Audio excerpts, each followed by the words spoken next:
Buenas tardes, buenos días a todos los que están atentos a esta especial clase de taller de proyectación 6. Quiero comunicarles algunas especificaciones de las tareas que vamos a desarrollar en la semana número 10 y 11. Estas tareas corresponden, o mejor dicho, actividades corresponden a lo que es el parcial del segundo cómputo de esta asignatura. Varios estudiantes me estaban consultando que por favor diera algunas especificaciones o algunos detalles de la actividad que se va a desarrollar. Para ello estoy trabajando este video para hacerles el comentario correspondiente para que podamos despejar cualquier duda. Pero sí voy a ir un poco rápido para tratar de no hacer muy extenso este reporte. Las indicaciones para esta semana, que comienza prácticamente desde el día 5 hasta el 11 de octubre, pero continuamos desarrollando la actividad hasta el 21, miércoles 21.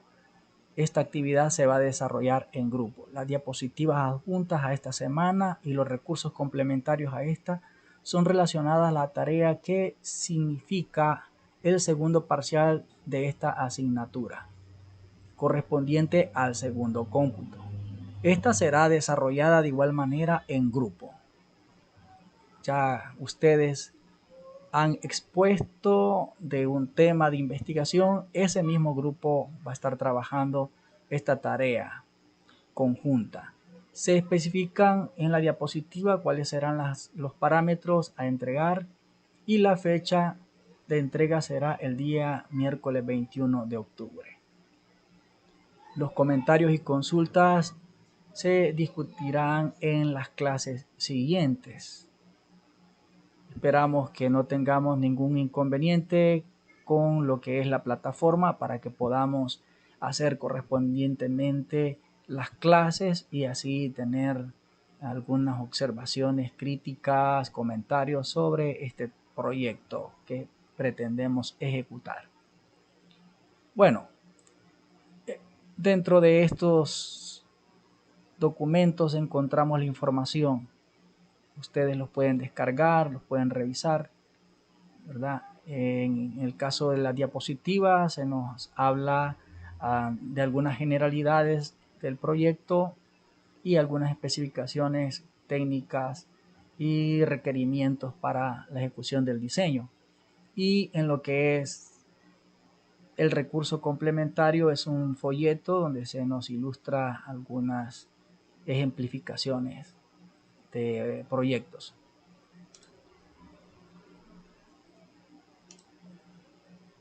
Mostrándoles la información de lo que es este trabajo.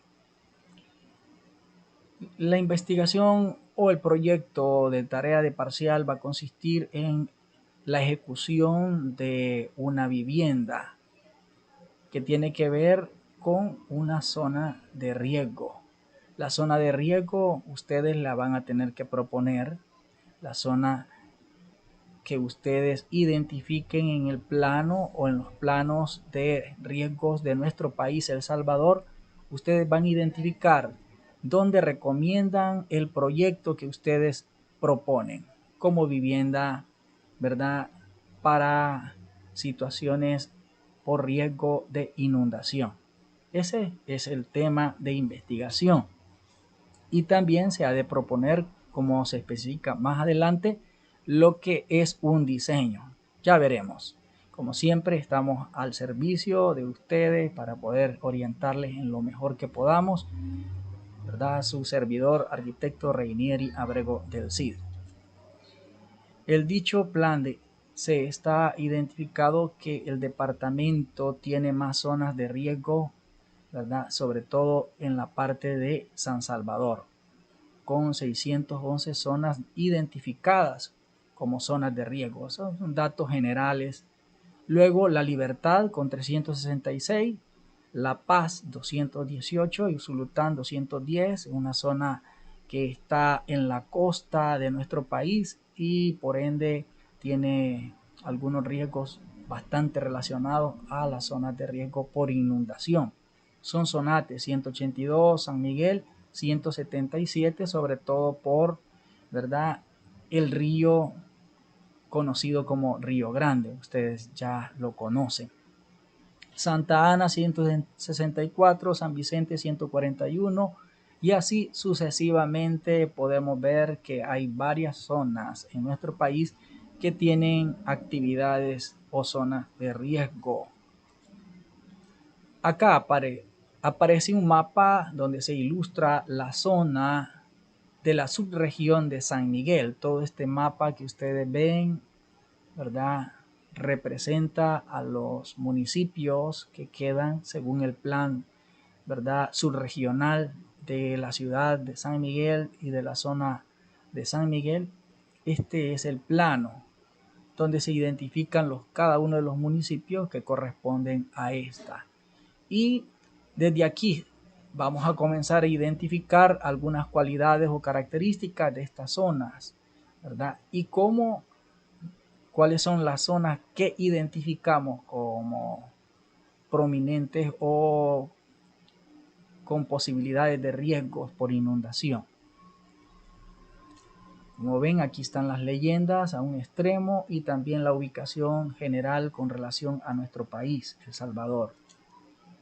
De ahí se pueden identificar en este mapa lo que son las zonas actuales de riesgo, por lo menos en la época en la que se hizo este estudio, agosto del 2009, y era una fase diagnóstica. Y aquí ustedes pueden encontrar diferentes zonas de riesgo, sobre todo cerca de la laguna de Olomega, la laguna del Jocotal. Son zonas que están propensas a zonas de actividad por inundación. También esta zona del Río Grande está bajo la actividad de problemas por inundación. Toda la mancha verde y esos puntos identificados son zonas y ubicaciones donde podemos identificar algunas características de esas zonas de riesgo. Encontramos que en el mapa de su región podemos localizar en la zona más intensa de color naranja, encontramos la zona con mayor actividad de temperaturas promedias al año. Eso significa que aquí es la zona donde hay más calor, aunque hoy en día podríamos decir que esto ha aumentado con relación a esta fecha de julio del 2009. Solamente ustedes vean qué características. En este mapa, ¿verdad?, se ven algunas manchas de susceptibilidad de deslizamientos, pero nuestro diseño no va a tener relación con deslizamientos, más bien con inundaciones. En la zona de Usulután, esta bahía que está aquí, ¿verdad?, es una de las zonas con mayor actividad por inundaciones. ¿Cuáles son esas características que se presentan? La mayoría de las viviendas que se ubican en esas zonas de riesgo por inundación, su nivel de agua llega hasta los 2 metros de altura. Eso significa que requerimos tomar como una característica o con un parámetro, ¿verdad?, de altura a la que sube el nivel del agua a un aproximado de 2 metros. Hay que considerar esta característica a la hora de hacer nuestra propuesta de diseño. Estas son las características. No siempre en la época invernal ocurre de que se tiene una inundación constante o prolongada. En algunas ocasiones se logra mitigar algunas zonas de riesgo a través de utilizar algunas barreras naturales, y de esa manera se logra intervenir para que no se tenga todo el año estas condiciones. Más sin embargo, cuando hay demasiada intensidad de lluvias fuertes, se puede llegar al punto de un colapso de esas barreras de protección. Y es así como ocurren lo que es esas condiciones. Hay que tomar en cuenta los materiales que van a proponer, ya que lo que queremos hacer es proponer para estas familias una vivienda de interés social que pueda ser financiada por el Estado, inicialmente para la ejecución del proyecto, y luego de alguna manera, pues, que estas personas puedan de alguna manera tal vez contribuir con una parte de ese financiamiento, de ser posible. Este manejo integral de aguas pluviales, ustedes pueden verlo con un poco más detalle, cuáles son, digamos, las diferencias o las acciones que se toman para cada uno de los casos y cuáles son las metodologías que se utilizan para la intervención de este tipo de problemas. Información como esta la pueden encontrar en internet y ampliar para la creación de su propia propuesta. Bueno, llegamos al punto entonces de comentar cuáles van a ser las condiciones problemáticas para que ustedes puedan resolver su diseño. Bueno, ¿cuáles son estas condiciones? Y ustedes deben de tomarlas en cuenta para evaluar cuál sería su propuesta o su diseño, tanto en el aspecto de la forma como en el aspecto de los materiales, en cuanto al aspecto del espacio, también de la vivienda. Se tiene una vasta problemática de inundación, por lo que se requiere un diseño de vivienda que posea características que permitan resguardar los elementos materiales y salvaguardar la vida de los habitantes. Entonces aquí el punto clave es, cuando hay una inundación, resulta de que las personas pierden sus bienes materiales. Ellos logran salir debido a través de las medidas de protección civil y acatando algunos principios que se tienen ya en la zona. Pero normalmente, como las viviendas no tienen condiciones para poder soportar ese tipo de actividad de riesgo, ellas en algunas ocasiones terminan en colapsos o terminan teniendo pérdidas de sus materiales, o sea, sus bienes materiales, refrigeradoras, televisores, camas. ¿Por qué razón? ¿No hay acaso una manera diferente de cómo podríamos diseñar esto para que por lo menos al subir el agua a una altura de 2 metros no haya necesidad de sacar lo material, ¿verdad? Entonces habría que considerar, esta sería una característica. Las viviendas normalmente están en zonas tradicionalmente de inundación, ¿no? Como bahías, zonas próximas a las costas de nuestro país. El diseño de la vivienda debe tener las condiciones que permitan la habitabilidad de una familia de 5 usuarios. Ahora, hay una diferencia entre una vivienda urbana y una vivienda, digamos, popular, ¿verdad? Hay que considerar eso. El espacio, ¿verdad? No es como una vivienda en la zona urbana, en la cual cada usuario de la vivienda tiene su cuarto. En una zona rural no es así. Entonces hay que considerar cuáles son las condiciones para 5, ¿verdad? 5 usuarios. Entonces hay que tomar en cuenta ese diseño de cuáles serían los espacios. Acuérdense que ellos son agricultores. Entonces, ¿cuáles serían los espacios que debe contar, verdad, esta vivienda? Tiene una cocina leñera, por ejemplo, tiene una zona de almacenamiento de granos, etcétera. Planteen ustedes en base a esta problemática qué es lo que pueden proponer espacialmente.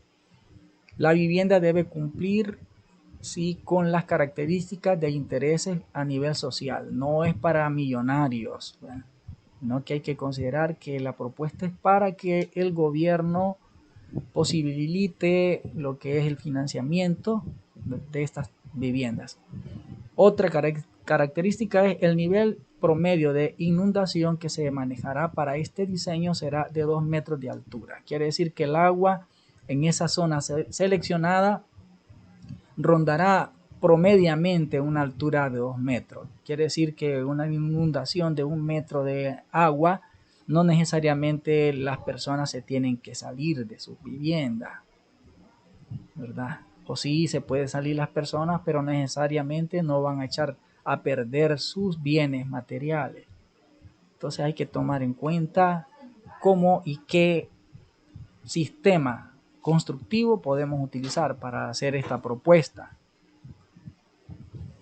Los materiales de la construcción serán propuestos por cada diseñador o por cada grupo. Ustedes van a considerar qué sistema es conveniente. Ingéniense qué puede convenir, ¿verdad? Algo que el gobierno pueda construir rápidamente y que le pueda salir, digamos, menos costoso económicamente hablando y más práctico y más rápido. Debe proponer otra característica, el sistema constructivo, así como los planos constructivos para este proyecto. Una vez que ustedes han diseñado, tienen que hacer los planos también de la casa. Este trabajo se desarrollará por el grupo, es en grupo. El grupo de trabajo determinará la zona, aldea o poblado donde hará la intervención de la propuesta del proyecto habitacional. Ustedes van a ver de qué manera van a hacer como un planteamiento del problema, un marco histórico o de referencia, un marco de referencia, y luego pasamos a la propuesta. Entonces va a haber un documento, ¿verdad? Donde ustedes pueden hacer una recopilación de la realidad que se está viviendo en esa zona. Bueno, de allí, ¿en qué va a consistir la entrega? Una lámina, 2, 3, 4, 5 láminas, ¿verdad? La primera será el mapa de análisis de selección de la zona con lo que ya les mencionaba anteriormente, una descripción, un planteamiento del problema, ¿verdad? Identificación de la zona, un antecedente histórico de la zona podría ser en una primera lámina. La segunda lámina se entregará diseño de la propuesta arquitectónica habitacional. Este es el diseño. En la segunda lámina iría lo que es la propuesta arquitectónica del proyecto, ¿verdad? Los renders, las imágenes, la justificación de la forma, la propuesta espacial, la planta arquitectónica. Eso sería lo arquitectónico en la segunda lámina. La tercera lámina sería la propuesta de reacomodamiento de la aldea. Esto es como una propuesta, digamos, de ubicación urbana. ¿Cómo ustedes reordenarían esa aldea o esa comunidad con los nuevos diseños de vivienda? A eso me refiero. ¿Cómo sería más o menos, verdad, la ubicación estratégica del campamento o de la aldea para poder mitigar las zonas de riesgo? Por ejemplo, si tendrían una zona de albergue, si tendrían, por ejemplo, una zona de abastecimiento, una zona donde se tienen que reunir para que la protección civil los llegue a socorrer en el momento de una inundación. ¿Qué programa ustedes proponen? En la lámina 3 sería una propuesta estratégica de qué hacer en el caso de la inundación. y ahí podríamos establecer algunos parámetros de qué es lo que deben de hacer, a dónde deben de ir, etcétera. Lámina 5 serían los planos constructivos de la casita, ¿verdad? La lámina número 5 sería costos de presupuesto por partida global de la vivienda. Eso sería prácticamente el trabajo. Gracias y un consejo de la palabra del Señor que siempre nos es muy útil para mantenernos con fe, con motivación, con gozo, con paz. Y dice, oh Dios, tú nos has desechado, nos quebrantaste, te has airado, vuélvete a nosotros. Hiciste temblar la tierra, la has hendido, sana sus roturas, porque titubea. Has hecho ver a tu pueblo cosas duras, nos hiciste beber vino de aturdimiento. Has dado a los que te temen bandera que alce por causa de la verdad. Aquí, para que se libren tus amados, salva con tu diestra y óyeme. Salmo 60 del 1 al 5. Bueno, jóvenes, les agradezco el que siempre estén atentos, dispuestos, y yo creo que ustedes son muy creativos y consideren esta necesidad y este tema de investigación que tiene que ver con una realidad, ¿verdad? A la cual algún día ustedes se van a tener que enfrentar en el sentido de generar propuestas, generar soluciones. Y bueno, hoy es el momento de comenzar a pensar qué podemos hacer ante esta realidad de nuestro país. Gracias, que Dios los bendiga a todos.